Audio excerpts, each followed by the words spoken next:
Hello hello नमस्कार दोस्तों, स्वागत है आप सभी का हमारे YouTube चैनल A2F एकेडमी में। कहते हैं ना, है रीत जहाँ की प्रीत सदा, मैं गीत वहाँ का गाता हूँ, भारत का रहने वाला हूँ, भारत की बात बताता हूँ। आप लोग जान गए ना, थंबनेल में तो आपने बहुत बेहतरीन तरीके से पढ़ लिया होगा कि इंडियन एयर फोर्स में करियर कैसे बिल्डअप करे, इंडियन एयर फोर्स में करियर अपना बिल्डअप कैसे करे, इंडियन एयरफोर्स क्या है, इंडियन एयरफोर्स में जाने का कितने तरीके हैं, क्या इंडियन एयरफोर्स में बायोलॉजी वाले छात्र जा सकते हैं, क्या कॉमर्स वाले छात्र जा सकते हैं, क्या इंडियन एयरफोर्स में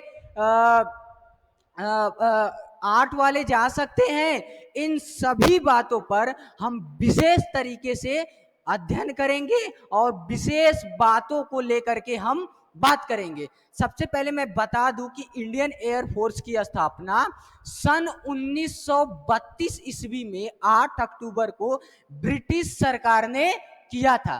कब? जब देश गुलाम था, गुलामी के वक्त ब्रिटिश सरकार ने इंडियन एयरफोर्स की स्थापना की। उस समय इंडियन एयरफोर्स नाम नहीं था, उस समय इंडियन एयरफोर्स का नाम था रॉयल इंडियन एयरफोर्स।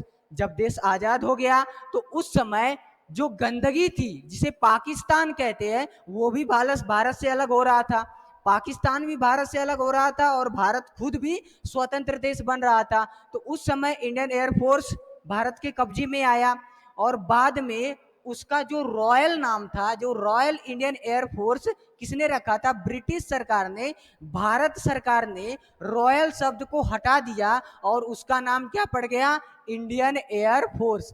आज के दिन वर्तमान समय में इंडियन एयरफोर्स का जज्बा इतना जोर शोर से चल रहा है, इतनी तरीके से चल रहा है कि उसकी नौकरी पाने के लिए, उसमें सर्विस करने के लिए, उसमें अपनी सेवा व्यतीत करने के लिए बच्चे दिलोजान से लगे हुए। मैं मानता हूं कि इंडियन एयरफोर्स एक बेहतरीन उमंग लेकर के आता है जो हमारे लिए बहुत ही अच्छा है। मैं बात करूं इंडियन एयरफोर्स के बारे में, तो इंडियन एयरफोर्स में आप कई तरीके हैं। जैसे आप 12th के बाद एनडीए करते हैं, तो एनडीए से आप इंडियन एयरफोर्स में जा सकते हैं, वो भी अफसर के रूप में, एक अधिकारी के रूप में जा सकते हो। आप एफकैट की तैयारी करोगे, आप एफकैट से भी पायलट बन सकते हो, ग्राउंड ड्यूटी ऑफिसर बन सकते हो एयरफोर्स में। एयरफोर्स में एफकैट से भी करियर बनाया जा सकता है, सीडीएस से भी आप जा सकते हैं, सीडीएस से भी एयरफोर्स में जा सकते हैं। लेकिन विशेष बात है, मैं सबसे पहले जो जिसके लिए मैं आया हूं, एक्स ग्रुप और वाई ग्रुप। इंडियन एयरफोर्स का दो सेशन है, एक एक्स ग्रुप का, एक वाई ग्रुप का। अब ये एक्स ग्रुप वाई ग्रुप नहीं रहा, इसके लिए हमें बहुत खेद है। इसलिए खेद है क्योंकि वो अब अग्निवीर वायु कर दिया गया, जो कि 4 साल के लिए बच्चों के अंदर, वही है, 4 साल के लिए भर्ती होगी। अब इसके लिए यही बड़ी तकलीफ हो रही है ना।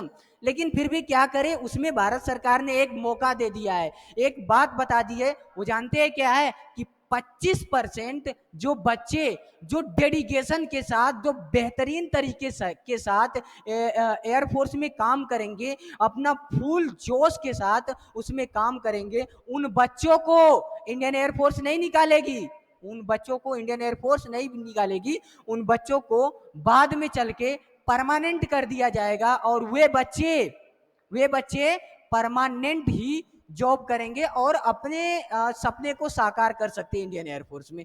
मैं मानता हूं कुछ लोग ये सोच करके डिमोटिवेट हो गए होंगे कि यार ये 4 साल का नौकरी है, हम नहीं तैयारी करेंगे, हम नहीं करेंगे। ये सोच, ये गंदगी अपने जहन से निकाल दो और बेहतरीन तरीके से उसी डेडिकेशन, उसी जोश के साथ लग जाओ और फिर से इंडियन एयरफोर्स में अपना करियर बनाने के लिए आ जाओ। मैं सभी बच्चों से यही कहूंगा, कोई बच्चा डिमोटिवेट नहीं होगा। कहते हैं ना कि मुझको समझना है तो मुझ में उतर के देख, यू किनारों पे खड़े होकर समंदर देखे नहीं जाते, समझे? तो उसमें एयरफोर्स में उतर के देख, जब नीली वर्दी शरीर पे आएगी ना, तो वो रुतबा, वो जुनून, वो भारत की सेवा करने का वो तरीका, वो तजुर्बा कहीं नहीं मिलेगा जो इंडियन एयरफोर्स दे सकती है। तो मैं कहूंगा कोई भी बच्चा डेडिकेशन के डिमोटिवेट नहीं होगा और पूरी लगन, पूरी जोश के साथ एयरफोर्स की तैयारी करेगा और लग जाएगा। और मैं बात करूं सिलेक्शन प्रोसेस के बारे में, तो इसमें बाबू सबसे पहले क्लास 12th में आप लोगों को इंग्लिश में 50 नंबर से ऊपर लाना है फर्स्ट ऑफ ऑल, और फिजिक्स, केमिस्ट्री, मैथ, तीनों सब्जेक्ट को मिला करके क्लास 12th में 180 नंबर होना चाहिए, तभी आप एयरफोर्स का फॉर्म अप्लाई कर सकते हैं। बात समझ में आ रही है? जो बात मैं बोला हूँ वो बात आप कई बार सुन लीजिएगा और आपको समझ में आ जाना चाहिए है। तो इसके बाद मैं आगे बात कर रहा हूँ। देखिए, अंग्रेजी में 50 नंबर से ऊपर, तब इसके बाद इंडियन एयरफोर्स में आप एलिजिबल होंगे, आप दे सकते हैं पेपर। ठीक है? तो इंडियन एयरफोर्स हर साल साल में लगभग 2 बार एक्स ग्रुप और वाई ग्रुप की वैकेंसी निकालती है, जिसमें टेक्निकल ट्रेड से जो बच्चे जाते हैं वो एक्स ग्रुप में जाते हैं। जो 12th वाले बच्चे होते हैं, नॉन टेक्निकल का मैथ पढ़ते हैं, फिजिक्स पढ़ते हैं और अंग्रेजी पढ़ करके जाते हैं, तो वो बच्चे टेक्निकल ट्रेड के माने जाते हैं। और नॉन टेक्निकल ट्रेड जो वाई ग्रुप, जो जर्नल मैथ, रीजनिंग और अंग्रेजी पढ़ के जाते हैं और जीएस का पोर्शन कुछ रहता है, वो बच्चे नॉन टेक्निकल के ट्रेड में जाते हैं। वो भी एयरमैन बनते हैं, लेकिन वो क्या बनते हैं? नॉन टेक्निकल ट्रेड से। अब तो एयरमैन कहना उचित नहीं रहेगा, क्योंकि बाबू अग्निवीर वायु कहना पड़ेगा, क्योंकि अब एयरफोर्स अपना वो तो वो बदल दिया है, अब अग्निवीर वायु कहना ही पड़ेगा। तो अग्निवीर वायु बन जाएंगे आप लोग। आप फिर इसके बाद मैं बात करूं, देखिए अग्निवीर वायु बनेंगे, कैसे बनेंगे? वही है कि टेक्निकल वाले एक्स ग्रुप और वाई ग्रुप वाले बच्चे, एक्स ग्रुप और वाई ग्रुप का 2 वैकेंसी आता है, दोनों को हर साल के लिए आप फॉर्म भरेंगे पूरे लगन और पूरे जोश के साथ। और मैं सब्जेक्ट के बारे में बात करूं तो सबसे पहले साल में ये 2 बार वैकेंसी आती है।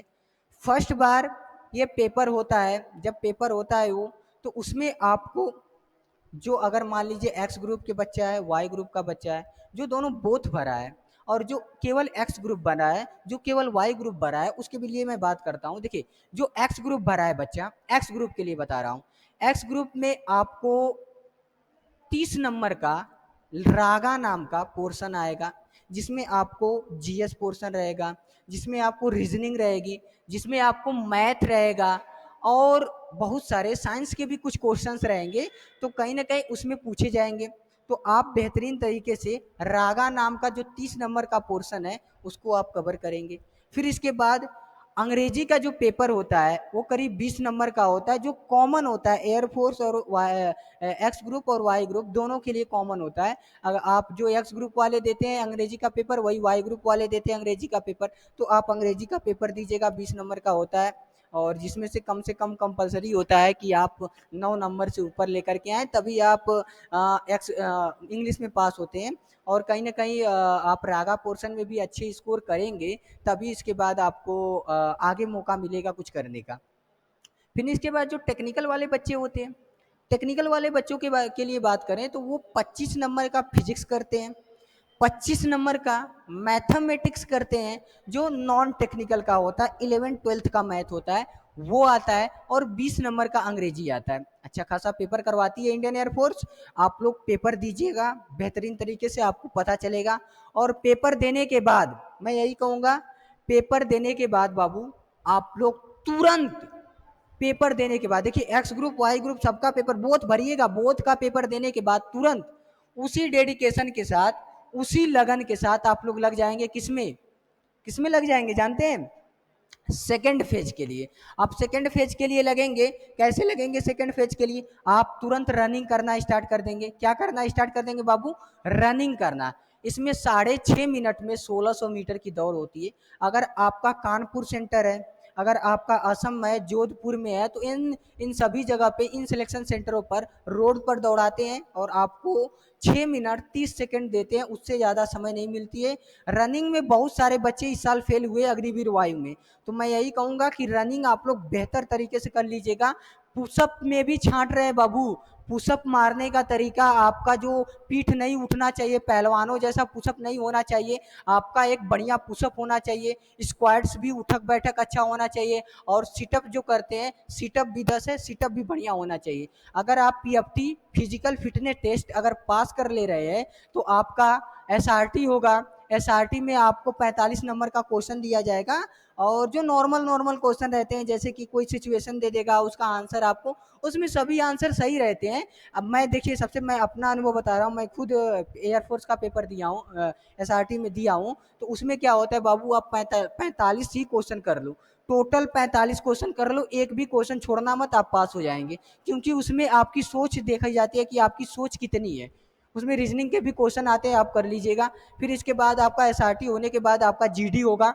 जीडी में बाबू देखिए, ज़्यादा बोलना मत, ज़्यादा बोलोगे निकाल देंगे, कम बोलोगे तब भी निकाल देंगे, किसी को बोलने में टांग अड़ाओगे तब भी निकाल देंगे, अगर कोई बोल रहा है उसके बात को नहीं सुनोगे तब भी निकाल देंगे। यानी कि बैठने पैर पे पैर रख दोगे तो निकाल देंगे, अगर बार पे इस तरह हाथ करने लगोगे तब भी निकाल देंगे, हैं मुंह चबाओगे ऐसे करोगे तब भी निकाल देंगे, हैं ऐसे करोगे, ऐसे करके बैठोगे तब भी निकाल देंगे। यानी कि एक फुल डेडिकेशन के साथ, पूरी अनुशासन के साथ, अगर आप जीडी में कुछ बोल भी नहीं रहे हैं, नॉर्मल अगर इंट्रोडक्शन भी दिए हैं, तब भी आप जीडी पास हैं। फिर इसके बाद आपको 2-3 दिन में मेडिकल के लिए बुलाया जाएगा। अगर मेडिकल आप पास कर ले रहे हैं तो आपको ग्रीन कार्ड या रेड कार्ड दे दिया जाएगा, और आप लोग एयरफोर्स के लिए सिलेक्ट हो जाएंगे, और आपको स्वागत हो जाएगा बेलगांव में, और आप जाके ट्रेनिंग करेंगे, और आप बेहतरीन तरीके का जॉब पाएंगे।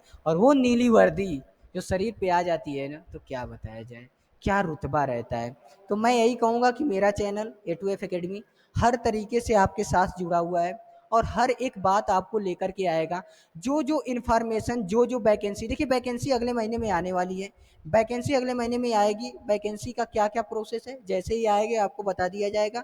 और आप लोग ये मत सोचिए कि मतलब वैकेंसी आएगी तो तब तैयारी करेंगे, नहीं, आप तैयारी करना स्टार्ट कर दीजिए। तैयारी करेंगे तभी आपका अच्छा रहेगा, और तैयारी पूरी लगन और जोश के साथ करिएगा।